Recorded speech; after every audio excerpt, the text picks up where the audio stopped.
Hi, Kate. Hi. How you doing? Uh, you know, pretty intense time. I'm Yeah, enjoying getting work done, and I have so much going on. I bet. I was sorry to miss your conference last week. It was awesome. It sounded great. Caitlin gave a, I had a call with her the next day and she gave a great recap. Yeah, there's a recording if you ever want to just like I would listen. love to see the recording. Yeah, I can send it to you now. I'm just Um, printing out my agenda now. yeah, we can focus on this. I'll send this to you. Yeah, just like as you're making dinner or something. Yeah.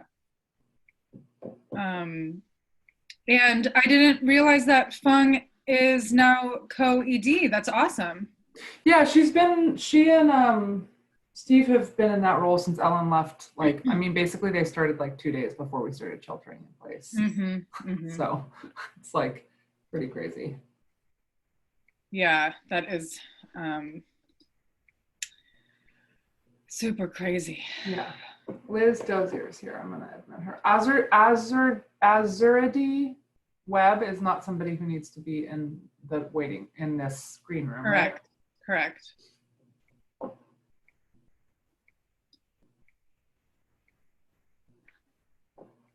Hi, Liz. Hi, Liz. Hi, how are you? Doing all right? How are you doing? Good. How are you? Oh, Liz, this is Kate Seeley. She's with Northern California Grantmakers and the woman who has Hi. made all of this possible. No, Wow. only part of it. Zoom link. It's so nice to meet you. You too, Liz. So You're in nice. Chicago? I am in Chicago, and have been here really, which is, only because this pandemic for the last few months. I feel normally I'm Oh, moving. wow. Normally I'm moving around, but I've been stationary. Yeah, Yeah. cool. Well, it's I know, great. me too. I'm in between kind of Sonoma County and San Francisco usually, but I've just been in Sonoma County for 3 months now. So it's like, Nice. hey, ground into place. Yes, yeah. There's something that's good about it too. Being still. I was sharing with some friends this weekend that there is like the positive and just stillness. And having Yeah. time to reflect and like really ground ourselves in our work and our families and like all those things. Mm-hmm. Mm-hmm. Yeah. I'm Yeah. just gonna move this computer around a bit. So give me Yeah, one. totally.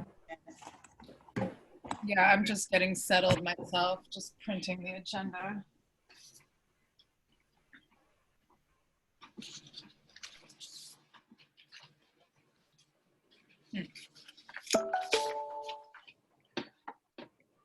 Okay.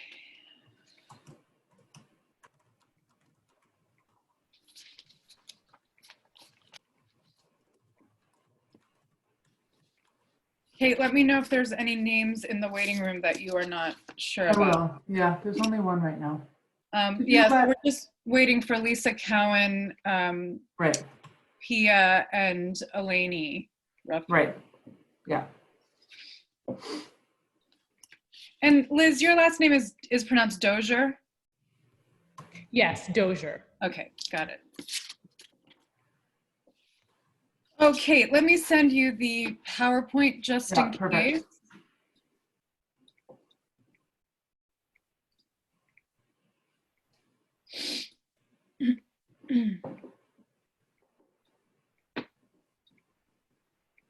Looks like we had a pretty good RSVP count for this one, which is great. Yeah, well, let me check where we're at right now. It was 135 yesterday. It's great. Yeah. 147 this morning. That's Awesome. always how it goes too. It's like we'll have 165 by the time this is over.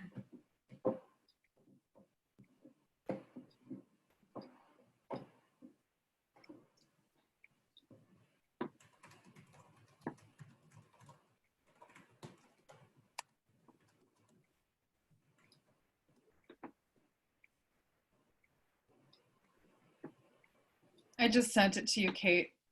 Hopefully we won't need you to run interference, but. Yeah, it's good for me to have it. Oh, Liz, so I'm glad you got in. I just saw your email. Sorry about that. No worries, no worries. I knew I had seen the email and then I couldn't find it. I was like, oh, but got in. Okay. We're gonna do a little breathing at the top just because we've been doing that at the top of these calls since we started. Yeah. The first one we did was March 24th. And things it just gets crazier and crazier.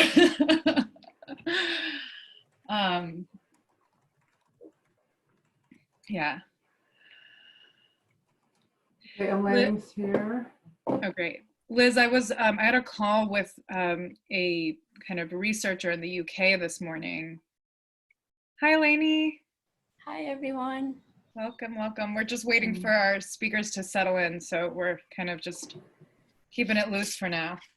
But I was just telling Liz, so I was talking to this researcher in the UK, and apparently there's this like whole movement in the UK that kind of he's part of, really geared toward bringing human learning systems into philanthropy. And there it's a lot of like government-driven philanthropy. And they're really trying to shift the paradigm. So we're kind of like comparing notes on like, okay, what are you learning in the UK? How can we compare what's going on in the US? Anyway, I mentioned Chicago Beyond because I was like, you got to talk to these folks. They're like doing really innovative, just like completely like rethinking it, not even referring to your work as a foundation, like just like all this stuff. Anyway, I would love to make that connection at some point. Thank you so much. That would be great. It's always good to be connected with kindred spirits in the work and those who are thinking about things along the same lines. I do believe that like 1 + 1 = 5 in a lot of ways, you know, and so as we join together and network together, I think it's just exponential. So I love that. Well, and he's really, because UK giving is so government centric in many ways. I mean, there is institutional philanthropy too, and some individual giving, but he's really looking to try to influence like federal level funding in the UK. And I was thinking, I know that you guys collaborate with like local government. I don't know. I thought there might be some really interesting parallels, but I'm getting some texts. People's links are not working. That's weird. Yeah, there's 2 people in the waiting room that are attendees.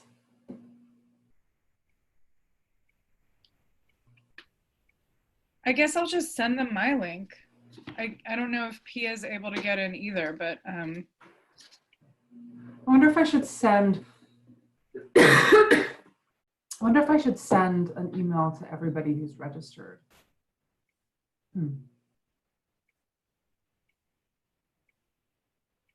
Pia's not able to get in either? she, no, I got confused. She was just copying me on I think Lisa texted her too, and she was just sending me Lisa's text. Trying to get Lisa's emailing me too.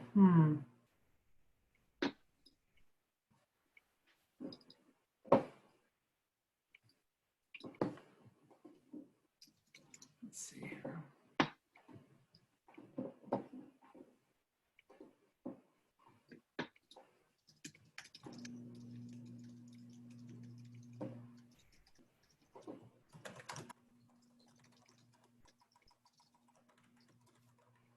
I'm sending it to Lisa right now. Okay, thank you.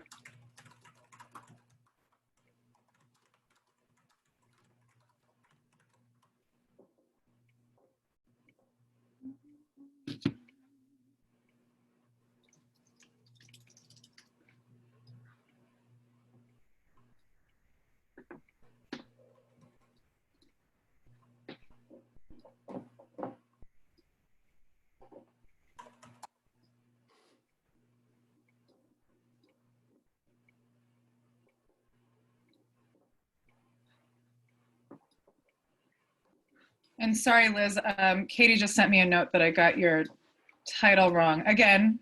So I just updated it on the, on the PowerPoint.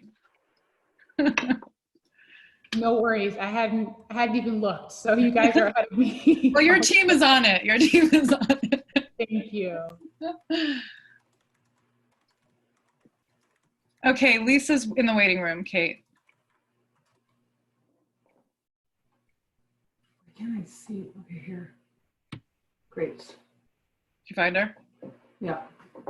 Oh, Eleni, sorry. This is Kate Seeley. She's with Northern California Grant Makers. This is Hi, Eleni Eleni. Refu from Hi. NCRP. Hi, Nice to Lisa. meet you. You Hi, made it. Lisa. Sorry about the tech difficulties. You're muted. My Outlook didn't like the link, but my Gmail did. I don't know. Huh, I think strange. Zoom is on overload these days. Yeah. As am I, so it could totally be my fault. Yeah. Yeah, totally. Lisa, have you Oh. met Kate Seeley from Northern California Grant Makers? I don't think so. Hi, Kate. Hi, Lisa. Nice to meet you. Yeah, good to see someone else then. I mean, I love Phil, but nice to meet somebody else on his team as well. Phil and Lisa are never in the same room at once, so they might be the same person. Just kidding. That's funny. Do we have Pia in the waiting room yet? Looking. She just texted me. Here she is. Yes, she just joined. Great. Okay. Pia, Okay. so I think, is that...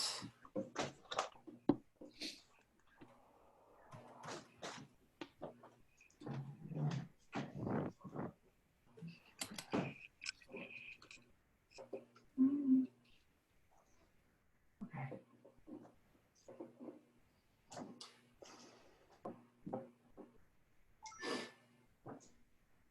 Kate, how many people? We have 147 registered right now. We usually have about 30 drop off, and then others will join like as we're in it. So Okay. I would imagine we have, having around 100, 120 the whole time. There's 20 people in the waiting room right now.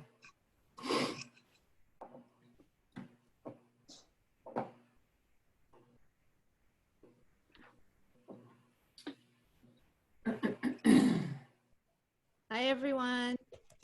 Hi, Hi, Pia. Pia. Good to see you. You made it in. Okay. Yeah, I'm Great. glad. Right now, right? Okay, I'm going to mute myself. We're still we've got people in the waiting room, so you don't have to. We can let it all out before they all get on. I don't know that you want me to let it all out. Right now. I kind of like it when Pia lets it all out. You do?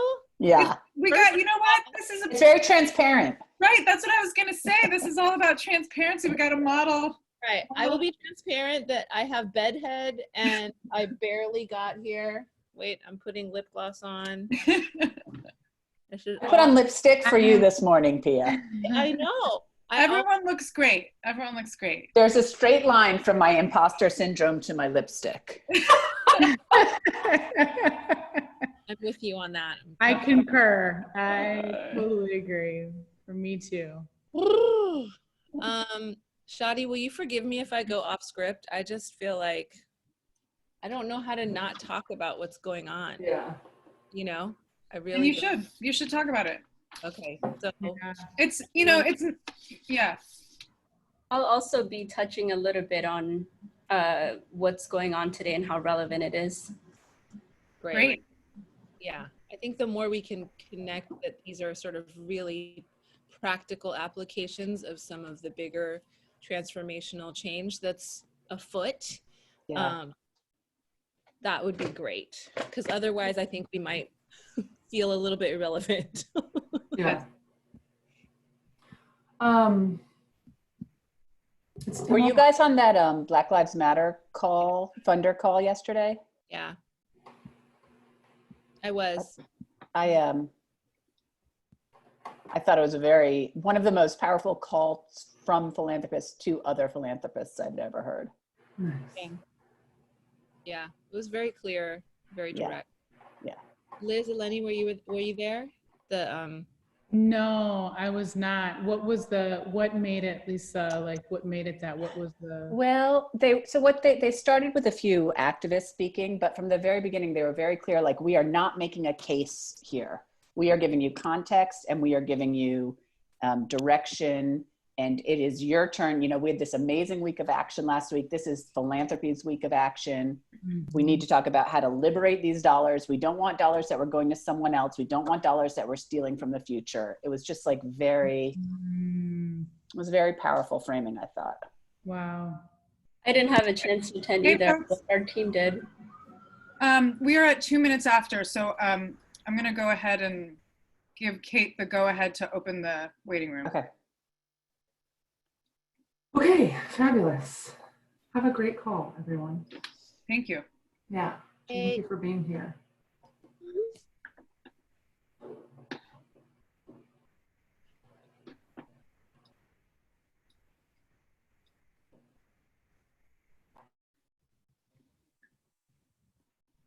Welcome, welcome, everybody. We are just going to give everyone a couple minutes to settle in. We've got about 66 people arriving, and I think we're waiting on a few more. So thanks for your patience as we wait for our colleagues to join. We will get started in just a minute.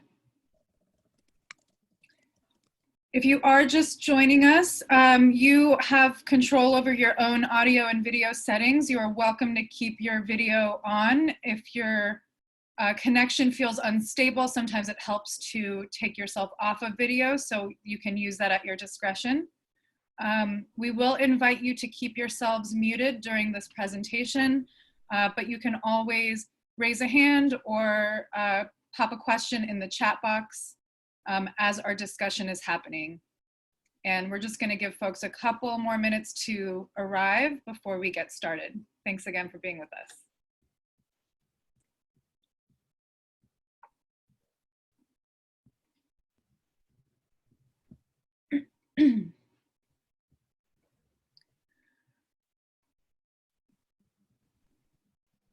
Okay, welcome, welcome, welcome. For those who are just joining us, you have control over your own audio and video settings. Please keep yourselves muted if you're not speaking.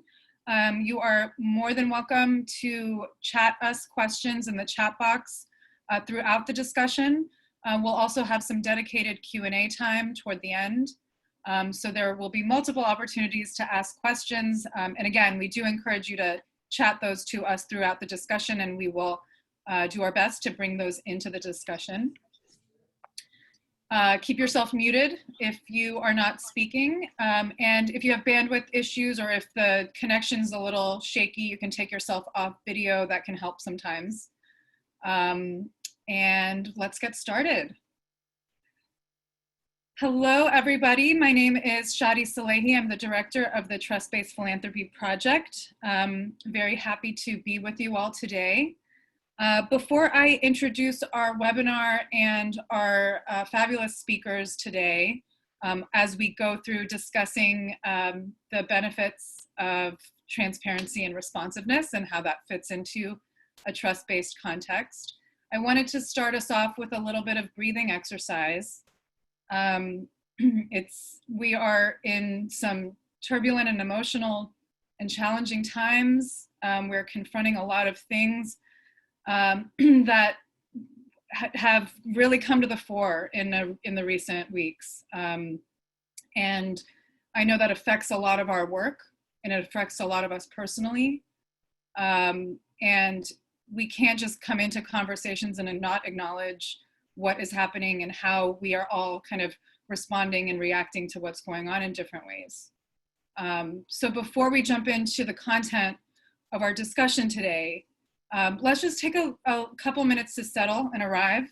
I invite you to close your eyes if that feels comfortable for you, or you can just kind of rest your gaze on something far in the distance and settle in. Feel your breath going in and out. Breathe slowly in as you feel your lungs expand in every corner. And then release that breath through your mouth. Let's do that again. Breathe in through your nose, slowly, feeling every corner of your lungs expand. And then let it all out through your mouth. And keep going with that deep breathing, recognizing the special force that we have inside of us, this breath, this power inside of us. The breath is this kind of amazing thing. They call it an autonomic process where your body does it on its own, but you also have the power to control it. Knowing that anytime you have a moment of stress or challenge or frustration, you can always come back to your breath. And let's take one communal breath together. Release all of the stale air inside your body. And then breathe in slowly on the count of 5. 1, 2, 3, 4, 5. Hold it at the top. And then let's all release it out of our mouth together. You can slowly open your eyes. And welcome back. Thank you. Okay. Now that we're a little bit more grounded, I know that I am. What are we doing here today? This is part of a series of webinars that have been co-hosted by Philanthropy California and the Trust-Based Philanthropy Project.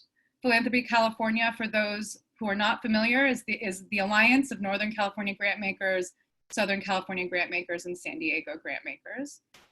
The Trust-Based Philanthropy Project has partnered with Philanthropy California to bring a series of monthly programming to members, both members and non-members, for the next several months, where we each month will dig into the principles of trust-based philanthropy. Trust-Based Philanthropy Project is a peer-based learning and advocacy initiative, specifically a funder-to-funder advocacy and learning initiative, really with the goal of making trust-based practices the norm in our sector. At the core of this work, we recognize that there are inherent power imbalances in the sector, in our society, and also between foundations and nonprofits. And we believe philanthropy will be more successful and effective if funders can approach those grantee relationships from a lens of trust, equity, humility, and transparency. So part of how we do this is we put on events like this, but a lot of our work is actually showcasing the stories of various foundations and practitioners that have embraced these practices, have embodied these practices, so that we can learn from each other. So today's conversation will spotlight different examples of how transparency and responsiveness shows up in the practice, but we also invite you to share your stories and your examples, because we recognize that these practices are not necessarily new, but there's a lot of power when we can name it and come together and talk about it and refine that practice together. So this is our webinar schedule, and today we are focused on being transparent and responsive. We've got 3 more webinars coming up after this. We will follow up in the email, follow-up email with a link to register for future webinars. And you'll see we've done it through the kind of lens of each of the trust-based principles. Our fabulous speakers today, here they are. We'll be hearing from Lisa Cowan, Vice President of the Robert Sterling Clark Foundation in New York City. Liz Dozier, founder and CEO of Chicago Beyond in Chicago. Pia Infante, Co-Executive Director of the Whitman Institute and Steering Committee Chair of the Trust-Based Philanthropy Project, as well as Eleni Refu, Senior Engagement Associate with the National Committee for Responsive Philanthropy, also known as NCRP. So before we dig into the principles of trust-based philanthropy, there's a big picture context here. We recognize trust-based philanthropy existing within a greater ecosystem that includes a whole slew of all the various stakeholder groups that are part of the nonprofit sector at large, our communities at large. And before jumping into the principles, it's important that we recognize that this is a values-based approach, that at the heart of it, there's a priority on equity and power awareness. In this moment that we're in, as we see this convergence of multiple crises, it really only underscores the power imbalances that permeate our entire society. We have all been, if we were not aware of that already, many have really awakened in this moment, have really borne witness to the tremendous power imbalance in our society. So it raises questions like who's part of the dominant narrative, who's not, who is shaping the narrative, who's shaping policy decisions, who's being left out of policy decision making, and who is being negatively impacted by those policies and the lack thereof. So we're in a moment of confronting a lot of these questions and many have been confronting these questions for quite a while. But the thing that has really landed in this moment is that these power imbalances exist and ripple into every single sector in our society. And of course, philanthropy is no exception. It's important that we lead with values of equity and an awareness of how power and race are interconnected. And we can't do the work without that recognition, because a lot of those power imbalances get perpetuated within our systems and structures. So before we talk about the principles of trust-based philanthropy, we want to talk about what these values are, because it really begins with identifying your values.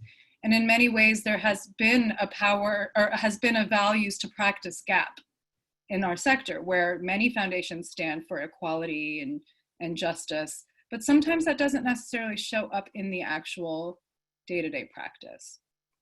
So today we're really going to be talking about ways of putting some of these values into practice, specifically with this principle of being transparent and responsive. I'm going to hand it over to introduce Eleni Refu from the Center for Responsive Philanthropy. And as you may know, NCRP has been kind of a lead thinker in assessing power. They have published the Power Moves Toolkit. And of course, NCRP has responsiveness in its name. So I'm going to hand it over to you, Eleni, to introduce yourself and share a little bit about, how does NCRP define responsiveness? Thanks, Shadi, and thanks for having me here today and for creating this space to have this conversation. So my name is Eleni Refu. I'm the Senior Engagement Associate at the National Committee for Responsive Philanthropy, and I lead its Power Moves initiative. My background is in fundraising, program evaluation, primarily in the nonprofit sector, but most recently for a community foundation. So the National Committee for Responsive Philanthropy is an independent watchdog for the philanthropic sector. We do this by using research and advocacy. We're also a nonprofit organization ourselves and are funded through a membership model made up of funders and nonprofit members. One of the research that we've done, which resulted in this toolkit that we created called Power Moves, is a self-assessment tool guide that we created for funders 2 years ago. It's designed to walk funders through the ways that you can center equity and social justice in your organizations. And one of the core components of Power Moves is the idea of sharing power and how important it is for funders to share power with their grantees.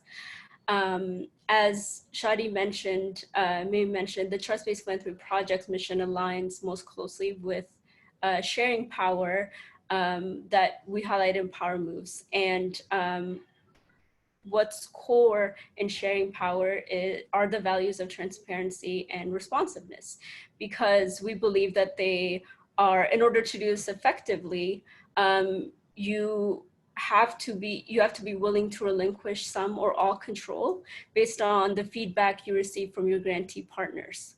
That's inherent in sharing power. So what does transparency actually mean? at its most basic level, funders who practice transparency are intentional about being open with information that is expressly needed and most relevant to their grantee partners. They also make that information available in a clear, accessible manner. I don't want to detract from the topic at hand by going into what specific information falls in those categories, but basically examples of that include things like your grant making, decision-making process, things like who specifically you fund. It's information that promotes equitable grant making. And that goes into exactly why transparency is important. Transparency promotes accountability. An example that's especially relevant today is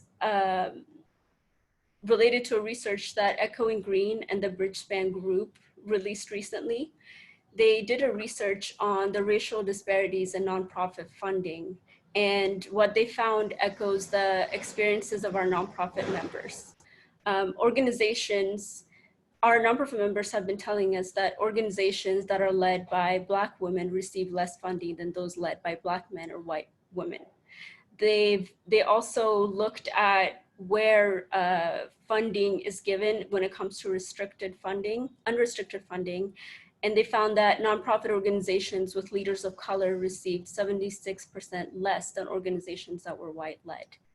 So if more funders were transparent with how and to whom they allocated funding, it would go a long way to helping close this gap by making the issue more visible.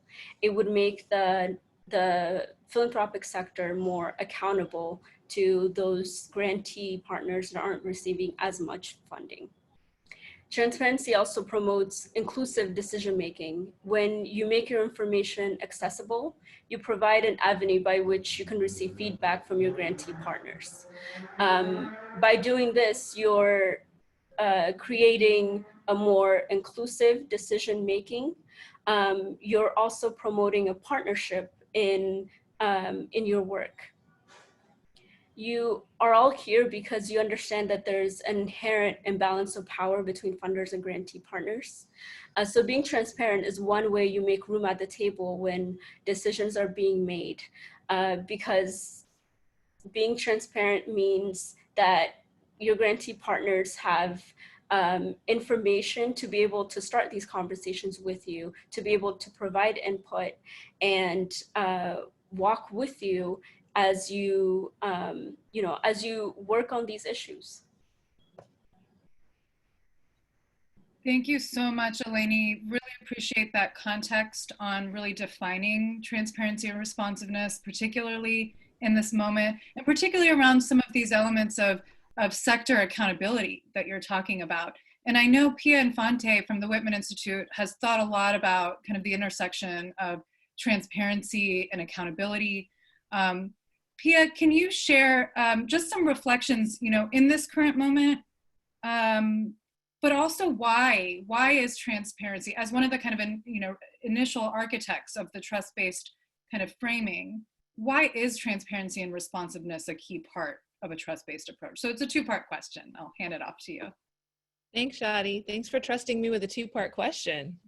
Hi, everyone. It's good to be here with you.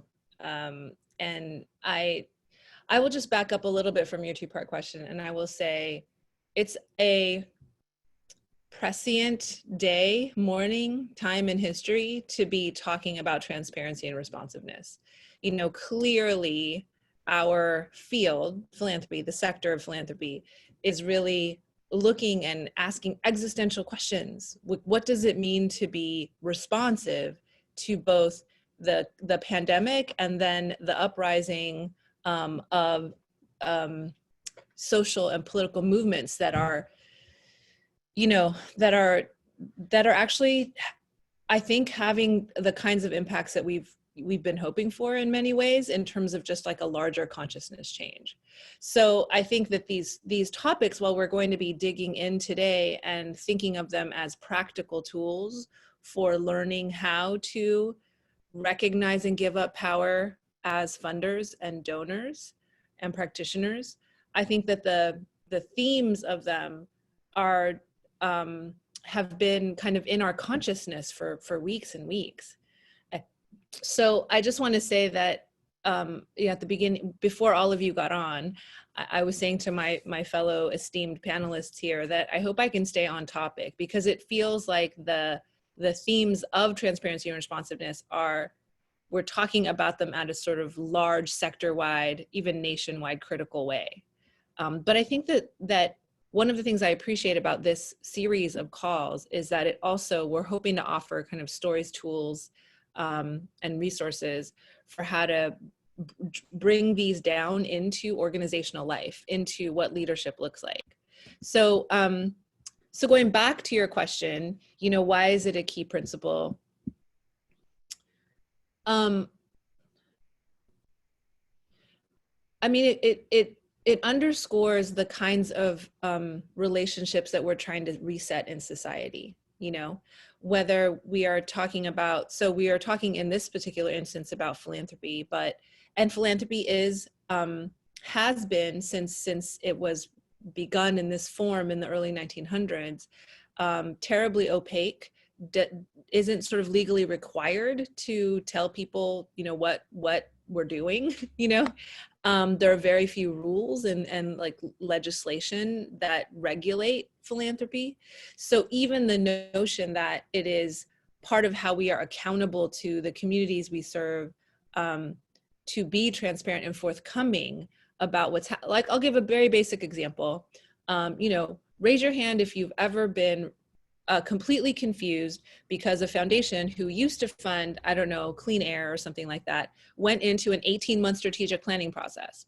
And you had no idea what were they going to come out with? What are they going to do now? Let's give the example of Novo, you know, a long now, a core funder of women and girls' rights globally, recently said, we're probably going to turn away from that. Opaqueness. We've no idea what direction the Buffetts are going to go. And so that even the lack of transparency around how that process is going to be broken down, how they are going to go from the kind of funder they've been to something totally different. I mean, one of the things that I feel about the word transparency is that it feels a little bit like overused and jargony, you know? So so one way I think of it is to combat that, that foundations have the power, right, to keep everything behind curtains in terms of what our decision-making process is. Like Eleni said, you know, what our focus is going to be a year from now, you know, any of these things, they're behind a curtain. On the other hand, and I see Claire Knowlton from NFF is here on the line, nonprofits are like, we want them bare, stripped, naked. We want to know everything about them. Like, what's under the hood? What color's your underwear? You know, I mean, it's just, if that's not a testimony to a power imbalance, like the literal how much, you know, nonprofits have to bear their specifics of, you know, from their budgets to kind of what they're going to use every penny for, to the fact that there's really no requirement that foundations do anything similar. You know, so I think that's part of what we're coming at with transparency. It's not just a nice thing to do, right? It's not just like, well, you can look at my 990s. It's really about a commitment to trying to ameliorate this power imbalance and doing it in very concrete ways.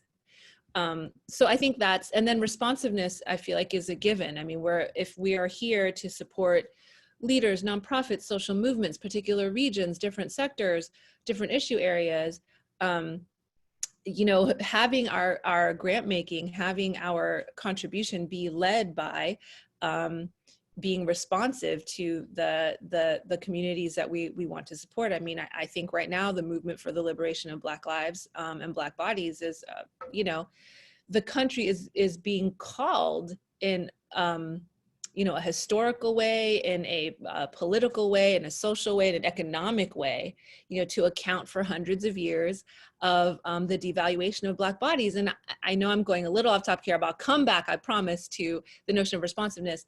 Someone mentioned to me the other day, like, you know, this is the same country that had a difficult time abolishing slavery, right?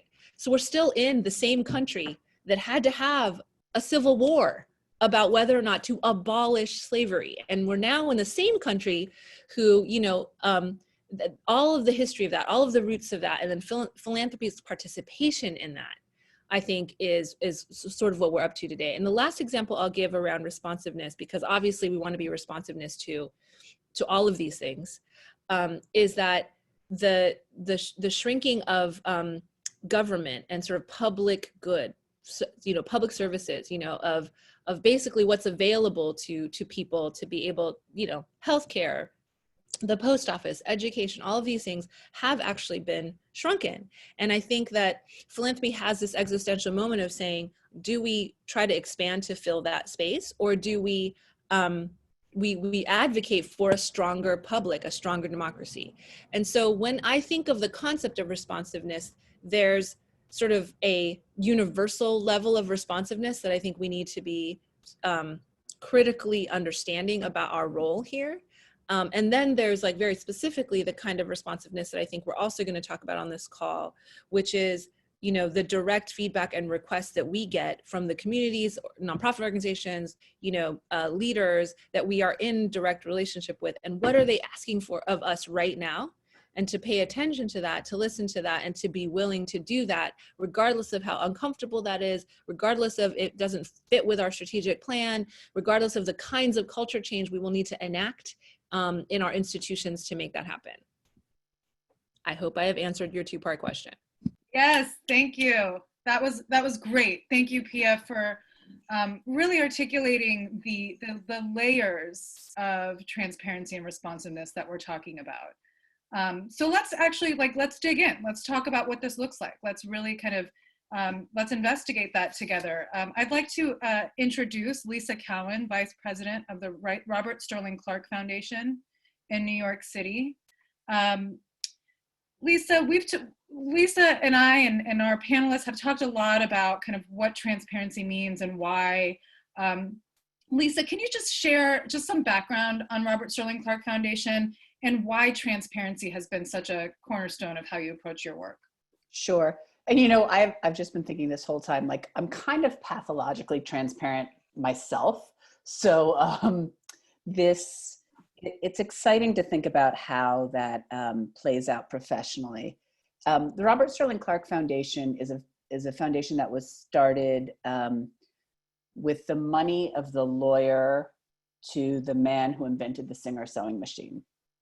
And when Mr. Singer invented his sewing machine, he violated a patent. And so he needed a lawyer to help him keep his money. And during the course of their relationship, the lawyer left with half the money. And so 4 generations later, we had our Robert Sterling Clark, who had never worked in his life, but inherited a ton of money that he put into a foundation. And we now fund leadership development as an equity strategy in New York City. And when I meet a new grantee, I start with the story of our money, which I can go on about at great length, but I will spare you guys that today. But one of the reasons I do that is to make very clear from the outset a couple of things. One, that this is not my money, that I am not doing anyone a favor by giving them something of mine. And 2 is that the fact that this family amassed this fortune has nothing to do with any expertise in the work that our grantees are doing. I think underlying a lot of philanthropy is this false notion that rich people are smarter and kinder and benevolent, and that therefore the funder knows more than the grantees. And that plays out in lots of different ways, both implicit and explicit. And so by trying to sort of explode that right from the beginning, it's sort of the first way of getting at that power imbalance. So that's just like one thing we do, and it is often the case that whoever the grantee partner, prospective grantee partner that I'm talking to doesn't generally know where their funder's money comes from, which I think is an important part of this story. And as our country embraces more and more an honest conversation around reparations, I think it will become even more important to have that conversation. So Shadi, shall I leave it there and we'll come back to other stuff, or? Yeah, well, can you share a little bit, Lisa, about how do you strive for transparency in your work with grantee partners? What does that look like? Well, it looks like a lot of things. It looks like trying to be really upfront about what we fund and what we do not fund. It looks like trying to do that piece of communication quickly and honestly to save prospective grantees times in trying to court us when that's not going to last, not going to turn into anything, and sort of trying to get rid of this notion of courting, which I think a lot of, I mean, when I was a development person, you know, I had this whole sort of strategy around romancing funders, which, you know, involved laughing at their jokes and trying to figure out where their kids went to school and any ways that I could sort of connect to them to try to get those dollars for the thing that I was working on.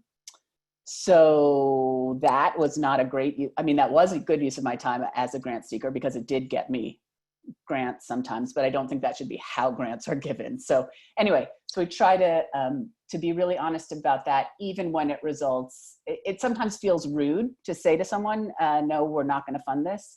So a little bit of it is letting go of this sort of need to be liked, or even sort of thinking that that is rude rather than that is like honest and helping that person use their time well and do their work right.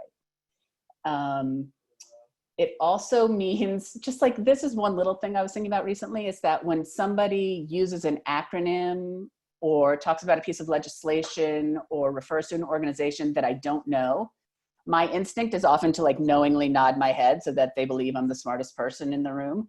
But what I actually try to do is to say when I don't know what they're talking about, and hope that they will do the same with me.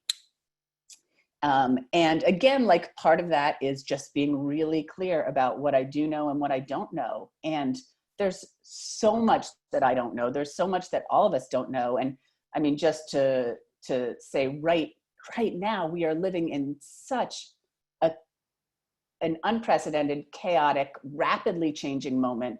There's nobody knows what they're talking about.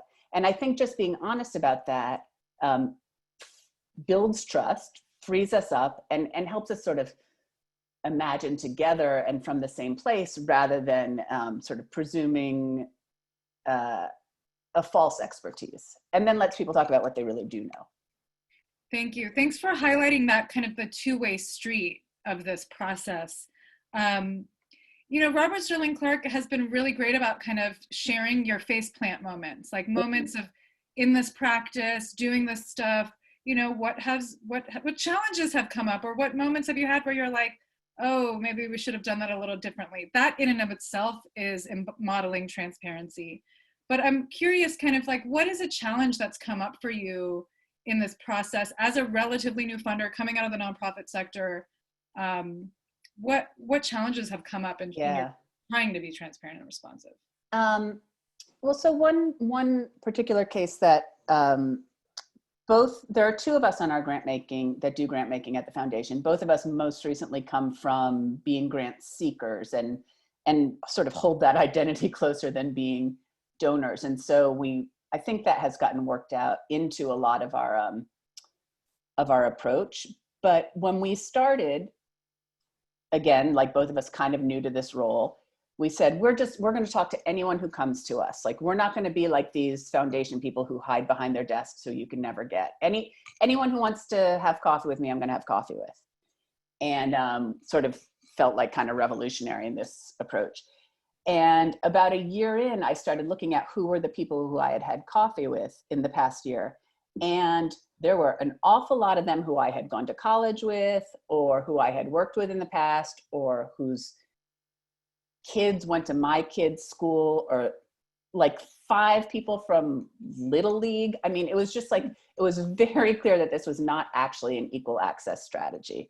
And so from there, we switched it, and we said we would only talk to people about sort of their prospective projects after they had submitted something to our website.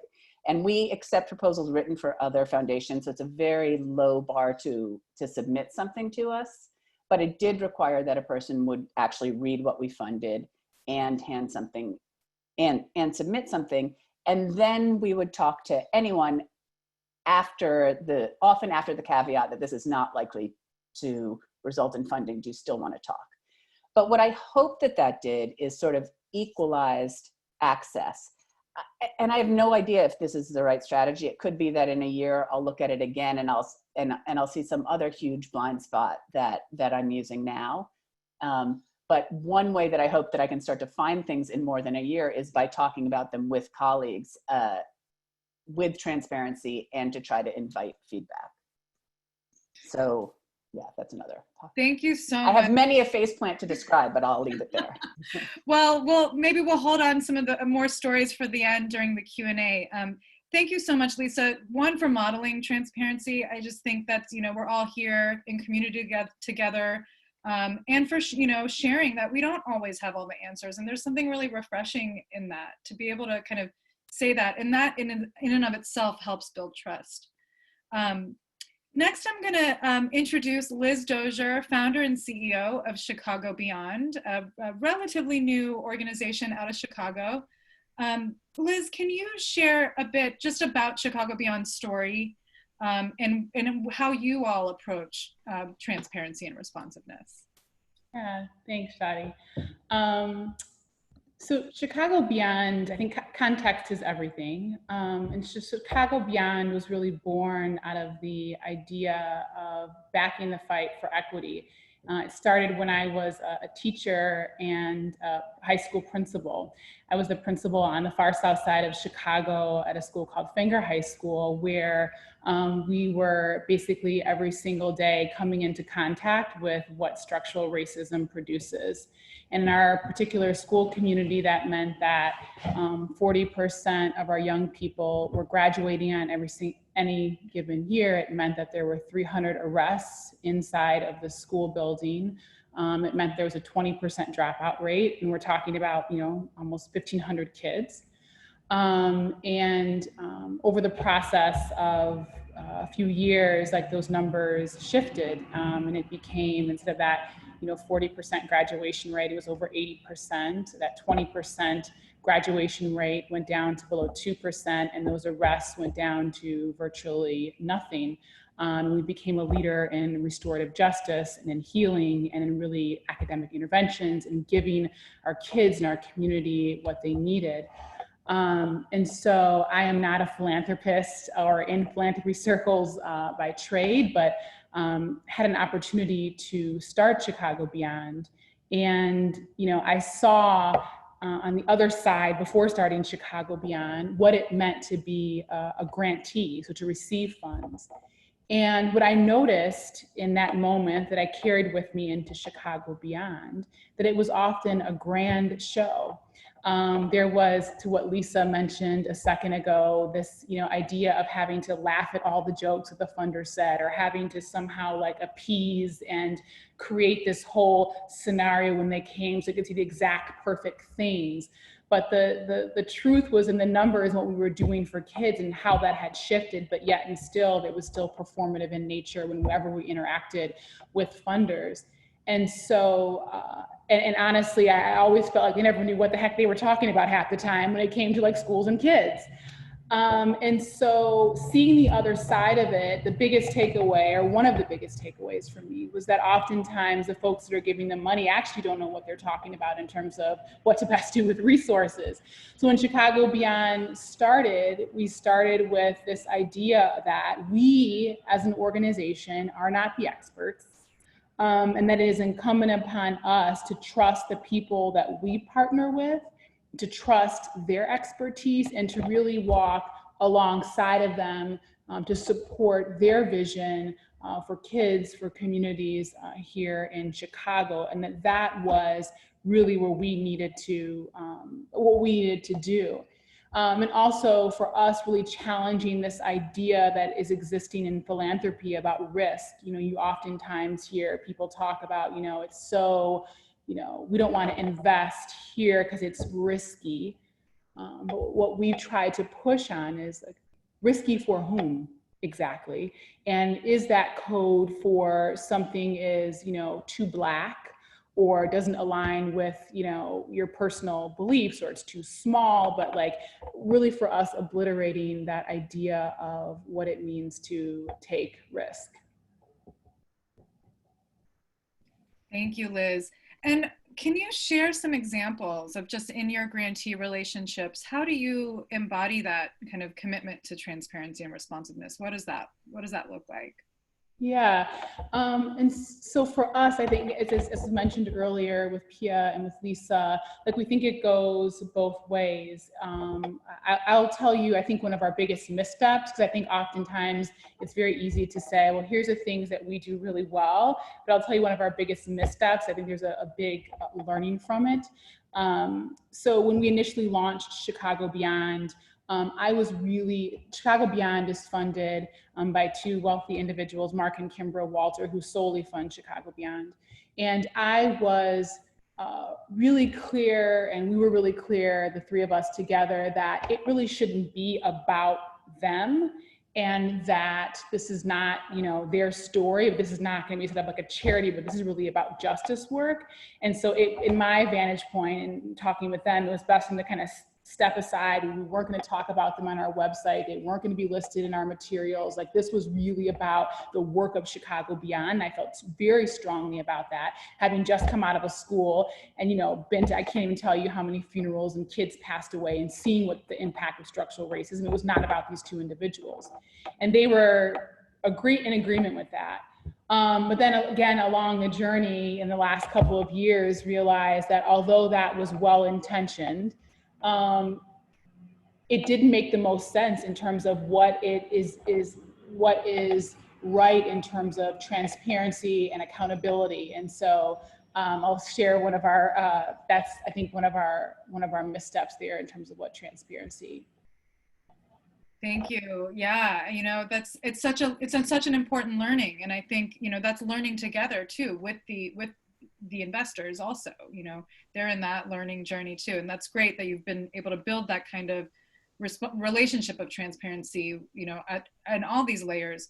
I would love for you, Liz, to share also, Chicago Beyond, your team had a really kind of rapid and responsive approach in response to COVID and what was happening in your communities. And I think it's such a great embodiment of listening to communities' needs and responding and pivoting. Can you share kind of how your team went about that, and you know, even some of their roles changed for you know, for that period of time as you were building new relationships? Can you share about your kind of COVID responsiveness?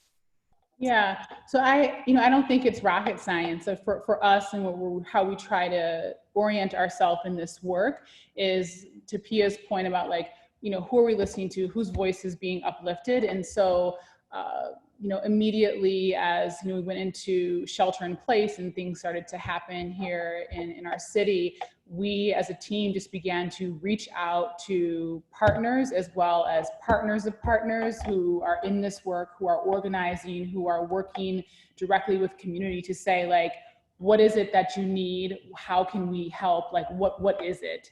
And so the number one concern that came up was around food. As we all know now, looking back at data and still now, like, who was losing their jobs, what that looked like, the devastation that caused, and all the other effects in terms of health. And so we began to essentially just pivot.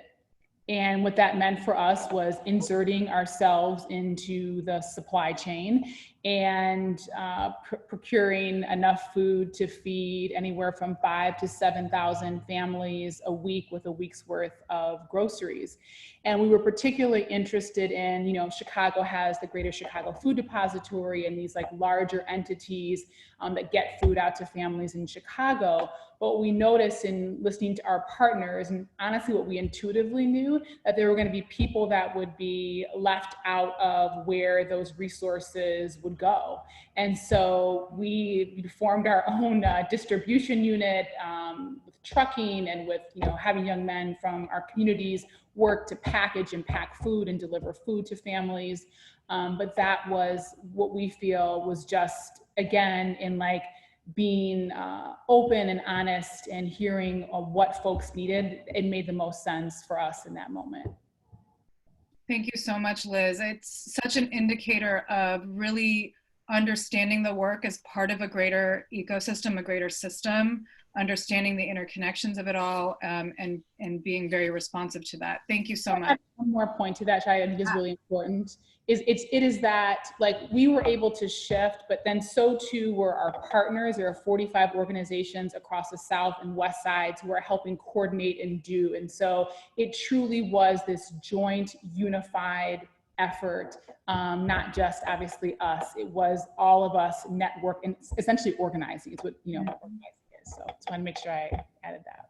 Thank you. And that really does kind of highlight one of the core values of a trust-based approach, is that this is a partnership. This is not a transaction. This is what, if you want to be successful, it's got to be approached that way. Thank you so much, Liz. I'm going to hand it back to Pia Infante. Again, kind of one of the original kind of thinkers and architects of the trust-based framing.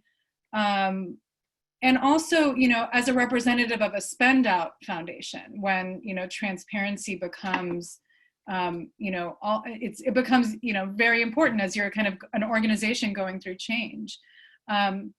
Pia, I'm going to just kind of hand it to you. It's just, you know, really just to kind of share, like, how do you approach it? What's on your mind with this stuff? And what's some of your advice? And I'll pop in with questions as you're talking. Yeah, thank you. Thank you, everyone. I'm just super inspired by all of you in your leadership.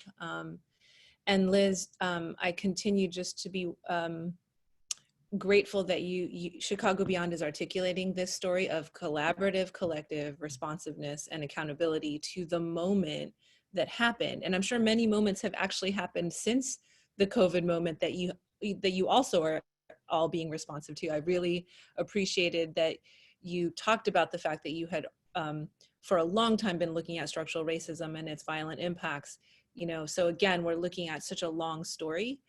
I want to say some more really specific things that the Whitman Institute has tried out when it comes to this particular principle. As you can hear, it's really connected to many other principles, but some real specifics in case folks were really curious. And then Shadi, I'll address the spend out at the end. So a couple of things, a really proactive lens on not just what issue or area or thing that you're funding, like Lisa was saying, being very clear. Also, a really clear lens on how your selection process in terms of who the leaders are. A quick story. Before I came in, you know, before I became the co-executive director of this foundation, the foundation had always funded a lot of sort of equity-driven work. But when I took a look, almost all of the executive directors were white women of these quote-unquote community foundations. Nothing wrong with that inherently, but as a pattern, it seemed troubling. So brought that back, you know, for us to sort of look at. And then when we came back out for new grant making, applied a new lens that didn't exist before around the size of the budget, how difficult it was for that kind of work to get funded, for the leaders to be non-traditional, meaning they are Black and brown or people of color in different ways. They are women. They are people without the Ivy League credentials. So actually applying proactively that lens on top of kind of the issue lens or the regional lenses that we have is actually really important. Because it means that we are proactively addressing the built-in structural inequities, you know, from the kind of decision-making part, you know, the very onset of just looking at who to fund. Another kind of really specific point in this arena would be when we are sort of creating relationships with organizations, being very, very clear about our intention for the length of funding. Because we advocate for multi-year funding, everyone who we might offer a grant to sort of assumes, you're probably going to fund me for 20 years. Back to the spend out that Shadi mentioned, we're closing our doors in 2022. So no, we're not going to be able to fund you for 20 years.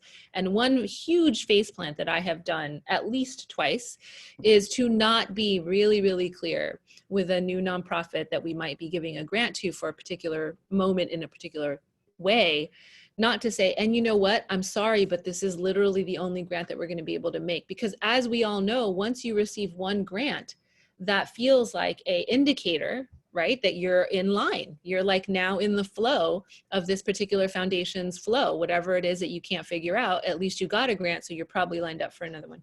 So that kind of clarity I think is really important, and writing it down. So, cause you know, these conversations with funders, they're performative, they're free flowing, you know, EDs have 10 of them in a week.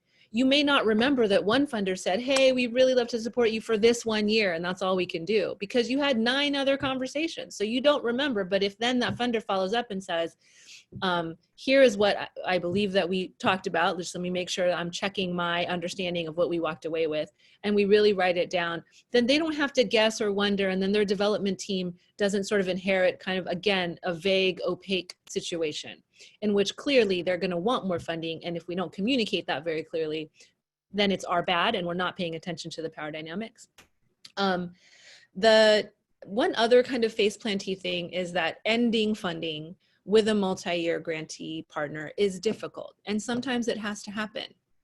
Different important reasons, right? I would say the Novo way is one of the, like, it's like a slash and burn way, you know, and I think the TWI has almost like a, forgive me for saying this, like a lesbian breakup way. Like, we're still going to stay married for a little while. We're still going to like cohabitate. Eventually we're going to be broken up. You know, I feel like TWI has, you know, committed to multiple years of tie-off grant making, just because that relationship is very difficult to end.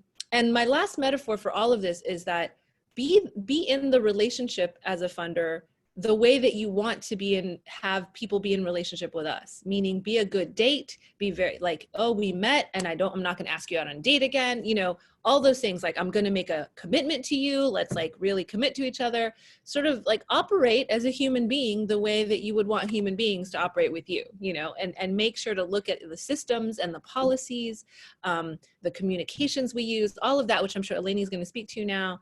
All of that also makes a difference. It's not just about the one conversation we have, it's about how our entire system and how our entire culture reinforces this kind of accountability. I don't think I really have time to talk about the spend out, but I will say, Shadi, that one of the big questions we have right now is how do you responsibly go away when in the kind of times that we're in. It's the commitment we've already made to, you know, knowing that we have an end date. And I think I'm just going to raise a question that I'd love to hear your feedback, people on this call, about, like, what does transparency, accountability, and responsiveness look like when you know that you're spending out, you know that you're closing your doors, you know that your dollars have dried up. What does it look like now? Because we want to stay committed to that and showing up that way, even when we're no longer in a grant making cycle. And thank you, Shadi, for all of your constant brilliance. Thank you. Thank you, Pia, and thank you to all of our speakers. I do invite you to respond to Pia's question around what does transparency look like when you're closing your doors, or even when you're making a big, you know, strategic shift. Or if you have any tips, please put those in the chat box. I'm going to hand it back to Eleni, kind of to bring some contextual analysis. And I'm just curious, Eleni, from an NCRP perspective, from a Power Moves perspective, what are some kind of themes that you're hearing, or kind of nuggets that you heard from our speakers today that you want to kind of lift up for our community to recognize today? Thanks.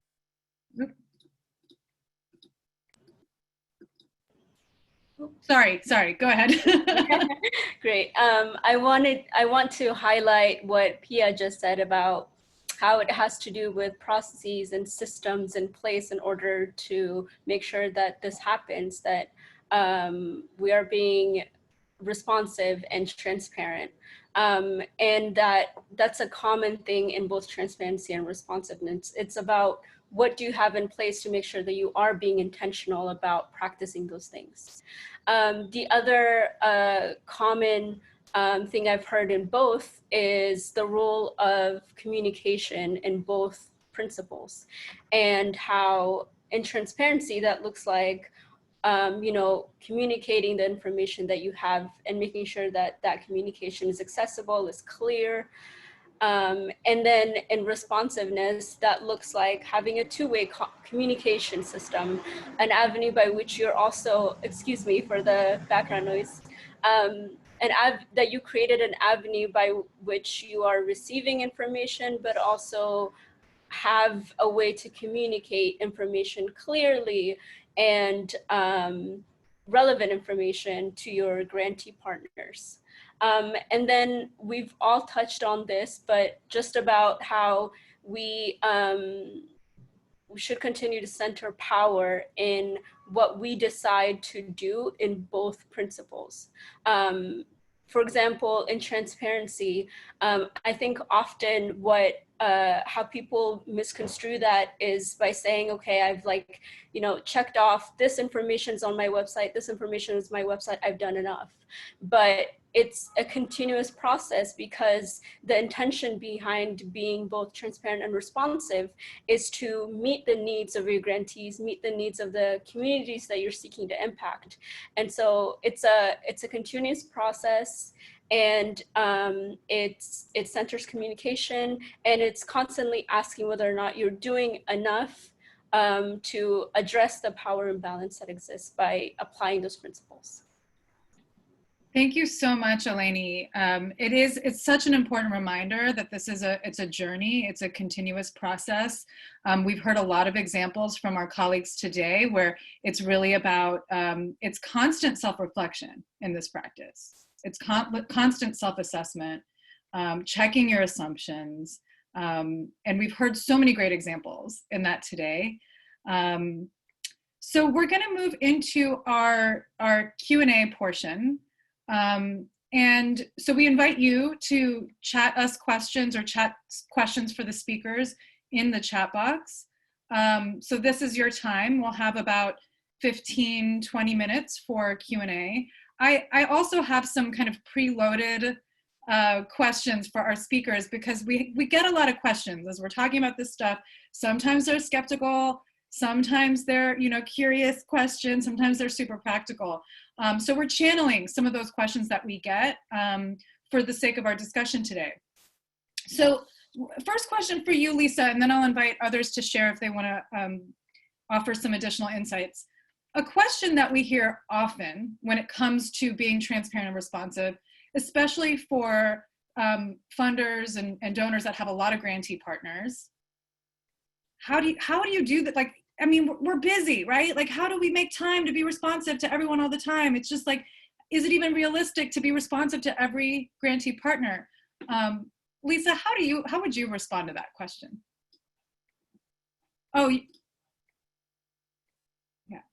A couple things come to mind. First of all, I don't know if this is just in my head, but I think it's easy for me to underplay how important it is for me to respond. Like, I'm used to just thinking of myself, like if my brother writes me and I forget to write back to him, it doesn't matter, right? If like, I don't think of my response as being that important, because I have like a realistic sense of who I am as a human. But when people look at funders, they give them a lot of power. And so I just have to remember that it's not, I'm not just thinking about, does Lisa respond to another person, but it's like, does this institution respond? So that is sort of one way that I try to hold myself accountable. The other is that I have it really easy, because we have a very, because we're a pretty small foundation. So I don't have thousands of emails a day to respond to. But I think, like, strategically, you could have some auto responses that just let people know, this is the point at which you're likely to hear from us about this. This is, this is when you won't, or we're sorry because I get 10,000 emails a day and I can't respond. I mean, like, we have the technology now to share what's realistic. And so people, because people often say like, oh, I submitted and I didn't hear anything back, so that must be a no, when just like my sense of timing is very different than theirs. So I think that Eleni's point about not just putting it on your website is really important, that you have to remember that you need to be proactive with this information. But I think also being realistic about how much you can do as an individual, how much you can automate, is one way to think about it. That's really helpful, Lisa. And I think it's also helpful to just remember that you are a representative of your institution and your organization. You know, just to speak to the grantee experience. You know, I had this personal experience as a former grant seeker myself, where you send like your beautifully crafted email to your funder or prospective funder, and you're just really, you know, you've like read it through like a million times. Your colleagues have like weighed in and tweaked the language, and you feel great about it. And you're like giving this update to either a current funder or even prospective funder. It doesn't really matter, but you just like put your heart and soul into this email. Yeah. And then you don't hear back. And it's like, it floated off into the ether, and you never know if it was read. And that causes so much stress and anxiety for nonprofit leaders. So even if it's as simple as, I'm acknowledging this email, thank you. I will get back to you on your, you know, I mean, it's so simple. So yeah, I mean, just, can you comment on that, Lisa? Just, I mean, two things. One is that, again, I hope this is not true for all of your institutions, but it can be pretty arbitrary what we catch and what we miss. And so, so there are so many, and like, I kind of have ADD, like I'm not good at close reading. So Shadi will write a beautiful email and I say, oh yeah, here an email came in from Shadi, whatever. And that is actually one reason that we stopped demanding that prospective grantees write proposals for us, is because I knew as a grant writer how much work went into writing that proposal, and I knew as a grant reader how little work I put into reading it. Like I was really just looking for, is this going to take them to the next level of conversation? Maybe that's the kind of thing you don't say out loud, but we're being transparent. So we stopped asking for that level of scrutiny in the, or that level of detail that people would need to put into writing the proposals. And I mean, I don't suggest that people carelessly send emails to prospective funders, but I do suggest that I would say the central lesson of my life is that when somebody does a thing, it doesn't mean the same thing it would mean if I had done it, right? So if I wrote you an email, I'm going to stop talking because I'm not making any sense anymore. But just like funders are so fallible, and by thinking that there's some careful system by which they're reading each word you wrote is really kind of overselling the funder and underselling the grantee, prospective grantee. that's a good reminder. Thank you. And I think, you know, at the core of it, what we're hoping that one of the takeaways from today's discussion is that there are large and small ways that you can model this. You know, even if you're not ready to like dig in and respond to a long email, even just acknowledging receipt like goes a long, long way. I was on a webinar last week with a bunch of filmmakers that were kind of talking about it was a number of things, but one of the things that came up was the challenges of funding, especially for first-time filmmakers of color. There are huge barriers to access of funding in that space. And it was a community of funders that had, or filmmakers that had applied for a grant and had gone through this super rigorous process, and a bunch of them had applied, and none of them heard back. Like not even got a declination, nothing. It was just like, it was gone. And like, again, especially, I mean, in any case, there's just so many examples of just like little things you can do to just acknowledge, just acknowledging goes a long way. I mean, that's like half of a step toward responsiveness, but it still goes a long way. I've got a really interesting question around kind of it's related to kind of the advocacy around this work. And I'm just gonna read it because it's a great question with some legal questions built into it. And I'm hoping our panel can address this. Since the whole construction of foundations and trusts is built on tax law and code, what could be done legislatively to require more transparency and more responsiveness from foundations? And this person who's posing this question acknowledges that there was an effort a few years ago that didn't go very far. But yeah, is there anything that can be done legislatively? Are there any recommendations from our panel, or even from our participants who are participating on our call today? If you have responses to that, please do chat those in the chat box. Anyone want to take that question? I'll start. So we've also been looking at this issue in terms of what's going on today, in particular with the anti-police brutality movement protests that are happening right now. And where we're encouraging funders to start is by actually taking a look at what they are able to do, because I think there's a misconception that there isn't a lot of policy related activities that funders should be doing legally, when there is a lot that aren't really being exercised right now. One example that was raised by one of our nonprofit members is the fact that community foundations are set up to support individual organizers and activists on the ground. They don't have to be under a 50c3 umbrella in order to receive that funding. And yet there isn't a norm of doing this. So there's a misconception that community foundations can't do that. So that would be a great place to start, would be investigating what you can do and making those changes, exercising that right first. And then looking beyond that to, join existing grassroots advocacy organizations and supporting them and uplifting their work, because they most likely exist in your issue area. Thank you, Eleni.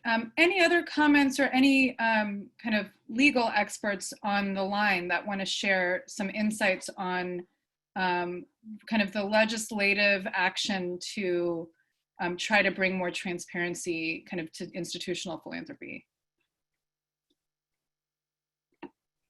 I'd love to hear about it if anyone digs anything up. We're actually in the process of planning a webinar that will be looking at the legal implications of a trust-based approach. And I actually will bring this question to the attorney that we're working with to design that session and see if we can tease out some of those questions. So thank you to Jim for that great question. And we will hopefully be able to do a webinar that really kind of digs into that more. Pia, did you want to share something? Yeah, I saw that Kimberly shared the stimulus bill, which is it's not exactly transparency and responsiveness, but it's more like legislating higher payout, or legislating for DAFs to be more accountable and not just sit on their funds. So that's a great one. The definitely beyond 5%, all of that, legislating that. It's not exactly transparency, but it actually is. It's sort of transparency around why huge endowments are allowed to sit under a tax shelter and not have to be moved at all. So when it comes to specifically legislating for transparency, I mean, there are other efforts that we could ask that have probably thought about this more, like the Glass Pockets effort, which is an effort to sort of get foundations to be much more transparent about how they're spending both all of their funds, or their operations, their investments. I think the other kind of thing it reminds me of is some of the pushes for how the investment dollars need to be used transparently and responsibly. So philanthropy has gotten to operate in this way where capital can be used in, can be invested in terrible things, right? That are very harmful to people, planet, and everything else, and democracy. And then on the other hand, so that's 95% of the endowment. And then the 5% of it is spent then trying to ameliorate inequality, right? So I think there have been efforts that are about making more accountable to the missions of foundations, what they're doing with their investment dollars. So that's all I've got there. That's great. Thank you, Pia. We're getting a couple more questions, but I did want to surface one question and bring it to our full panel and see if we have any volunteers. Does being transparent mean being completely transparent about everything? How do you know when to draw the line?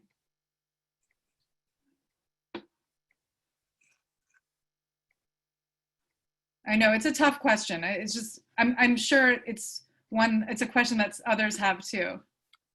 I guess. Oh, go ahead, Lisa. Oh, Well, Eleni. I would just go back to sort of Pia's comments about that acting human and how important that is. in thinking about this? Like, do you want to be completely transparent in all your relationships? At what point does being transparent just turn into like laying your crap on somebody else? So I think it's important to think like, where is it useful to be transparent in thinking about, is there too much? Thank you, Lisa. Any other comments? Eleni? I would also add, in addition to what Lisa said, is that this is the way that transparency and responsiveness are interlinked, because in your goal, when you're being transparent, your goal should be to be responsive to the needs of your grantee partners. So you're transparent as much as it meets the need of the grantee partners, and you do that by creating the systems and processes to get that information. I don't mean this to sound matriarchal, but like, you know, they talk about how when your kids ask you questions about sex, like you just answer the question they've asked you. You don't keep going and telling them more and more and more. So it's like listening for what do people actually want to know from you. That's actually a very helpful analogy. Thank you. It's like, what do people need to know in order to do their work well, or, you know, make good decisions in that context? Yeah. Thank you, Lisa. Liz, did you have a comment that you wanted to share on that question? No, I was really just backing up what Lisa said. I think sometimes we overcomplicate the way things need to be based on our own egos. And I think this is like one of them, in that it truly is relational as we think about this work, and it is showing up as human beings. And I think when we take that approach, we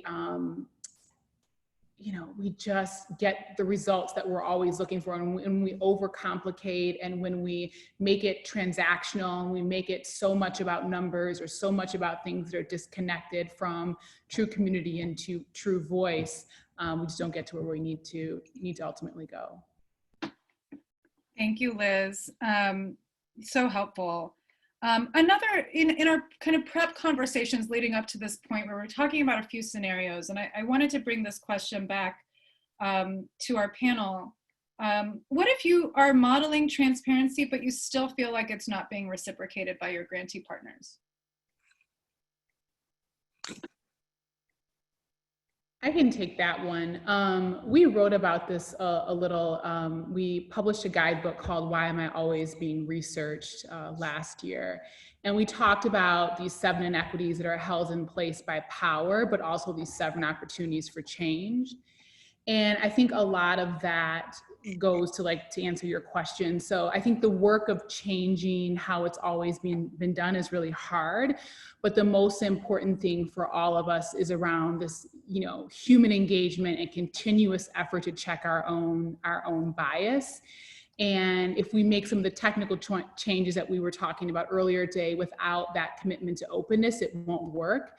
And so there have been times for us as an organization, I can think of one in particular where there was an organization that we were investing in, and that organization in particular, there were some questions around what was happening with funds. And so, we spent, months in conversation, but then also dedicating a full-time team member to get in there and help them just shore things up and button things up and tighten it up to what it needed to be. But I think that it all goes back to this idea of openness, and it goes back to really approaching it in a relational way, because it truly is about the relationships. Thank you, Liz. That's such a great reflection. I wanted to bring our attention to another question that has come in along the lines of collaborative efforts with community support. Has anyone on this panel completed an asset map or power map where the foundation's resources are mapped? Has anyone gone through an exercise like that?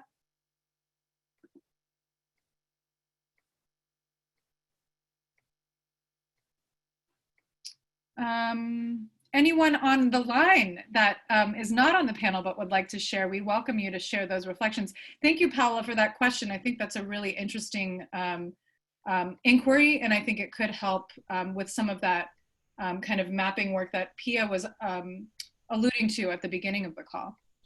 I'll just jump in really quick. We did a very cursory look at like where our resources were being allocated, and we noted that this was about 1.5 years ago, that a lot of our resources were being pushed into the South Side and not on the West Side, not particularly in brown communities. And so there were some shifts that we had to make as we were thinking about, you know, where our messages go, how we're moving, and how are we building, again, back to the idea of relationships with people in various parts of our city.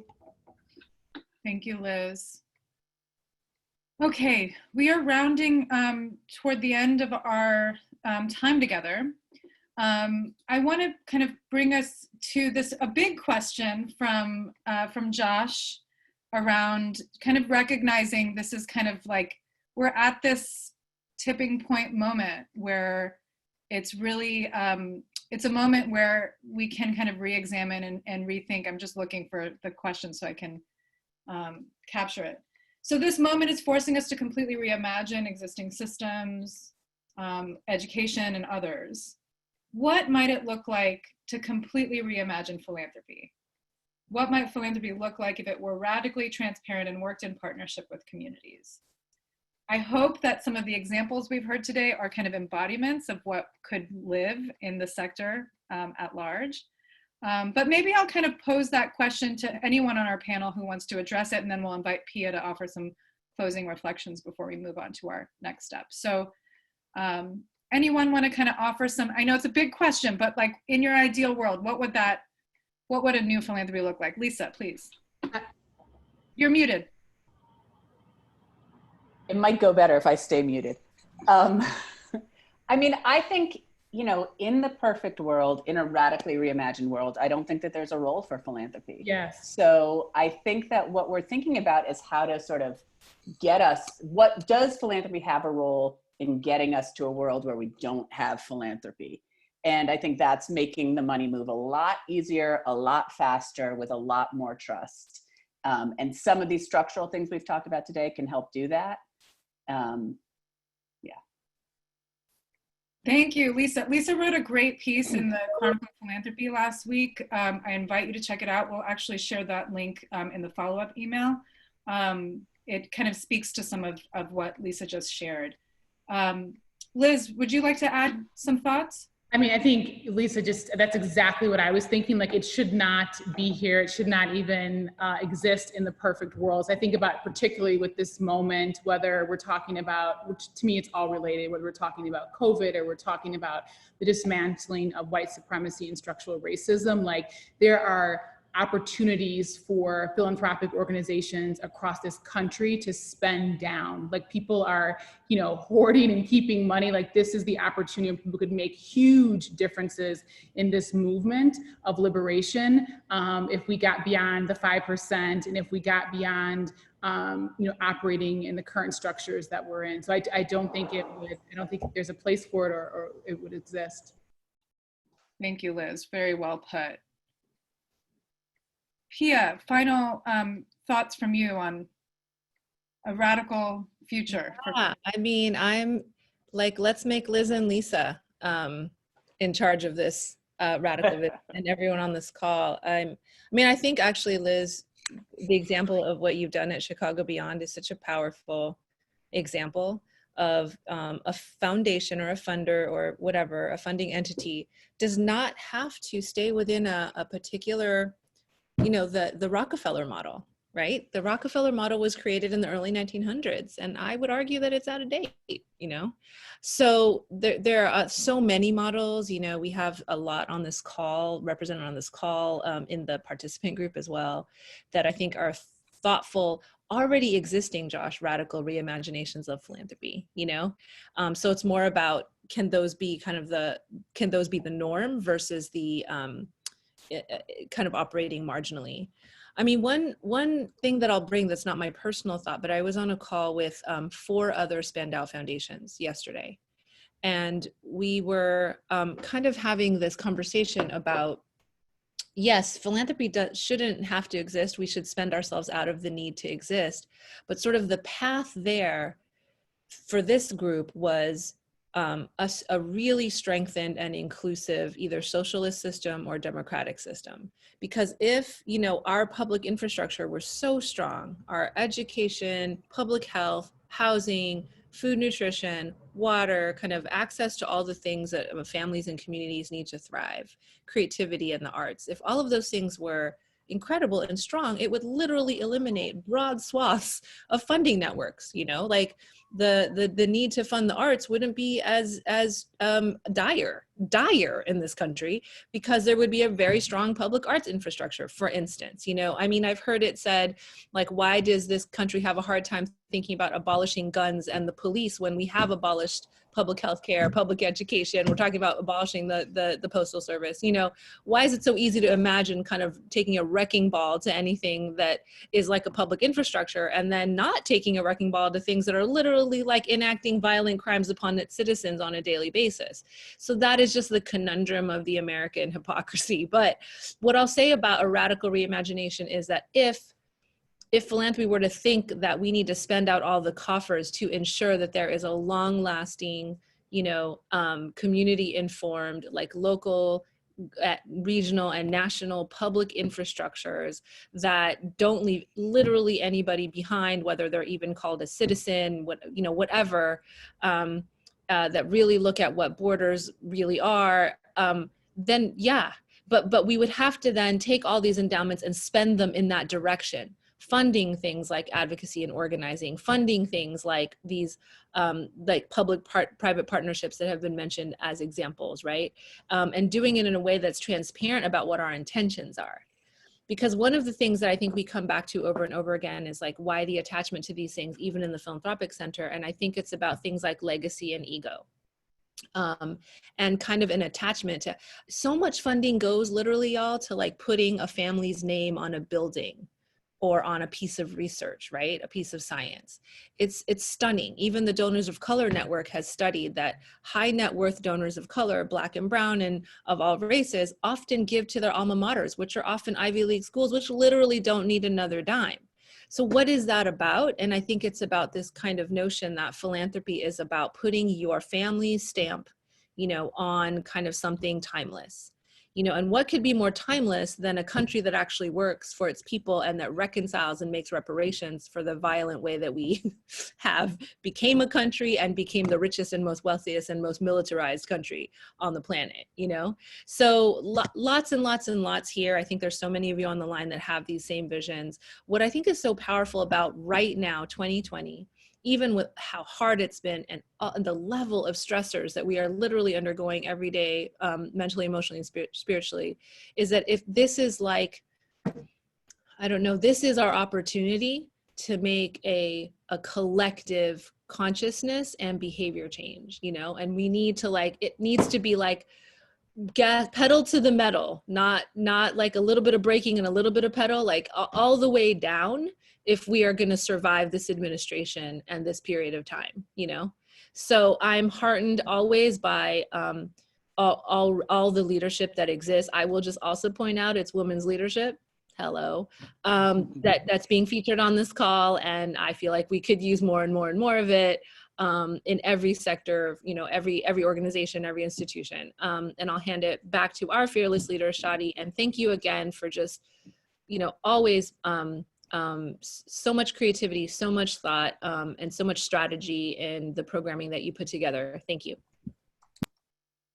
Thank you, Pia. Well, having fabulous speakers definitely makes my job super easy. So I'm really thrilled, really want to spend a moment to just thank our amazing speakers. Thank you to Liz Dozier, Chicago Beyond, Eleni Refu, National Committee for Responsive Philanthropy, Lisa Cowan, Robert Sterling Clark Foundation, and of course, Pia Infante from the Whitman Institute.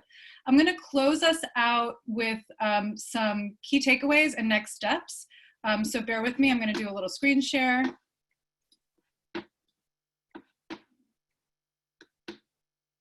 Okay, so here we are, some key takeaways. Of course, this was written, I wish I could have updated this in our discussion today, but transparency and responsiveness are key to establishing open and honest relationships.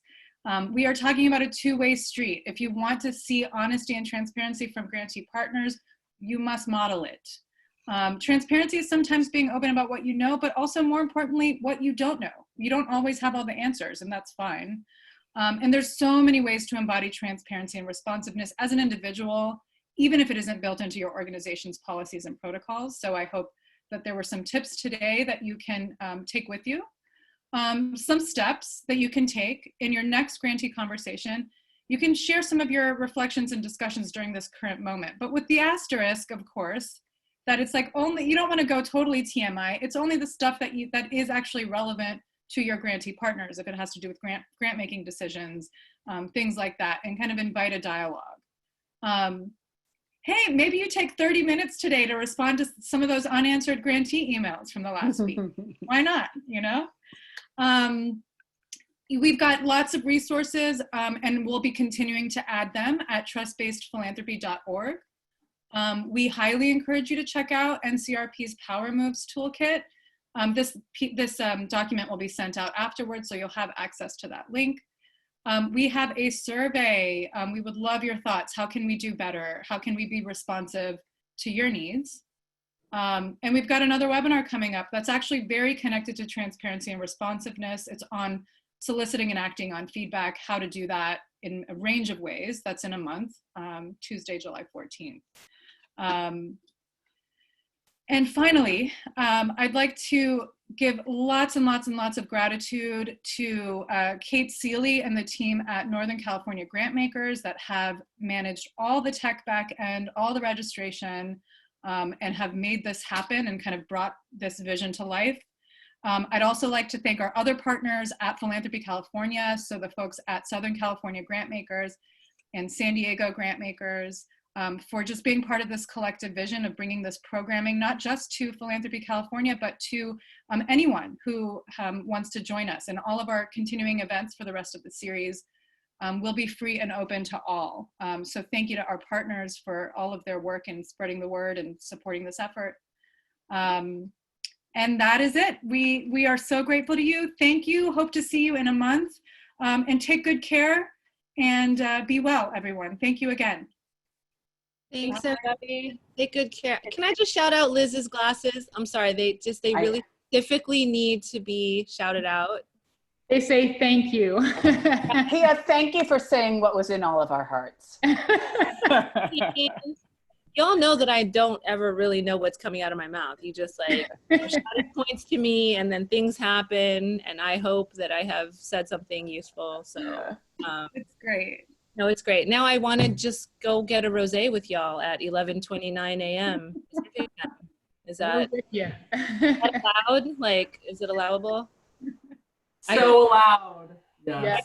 I told Shadi that I recently discovered rosé. Where have I been that I did not like rosé? I know, Lisa.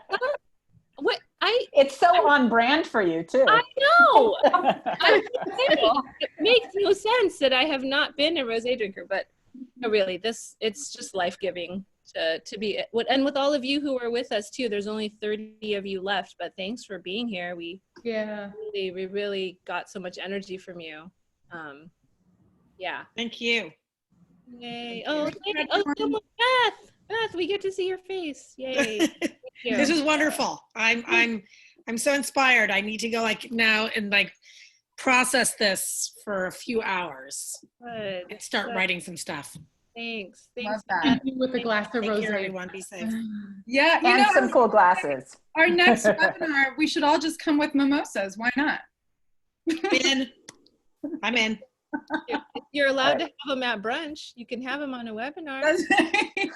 Oh, Shadi, someone's asking for the recording. Is that yes? Oh, so the recording will be shared. NCG will be sending out a follow-up email with the recording, with follow-up links, with the survey. We encourage you to just check all that stuff out. If there's still something that you're interested in but you didn't get, you can let Kate and the team at NCG know, and we will we'll make sure you get access to that. Thank you. Thanks, everyone. Bye, guys. Bye, everyone. Yeah. Thank you. Ciao. Bye. Take good care.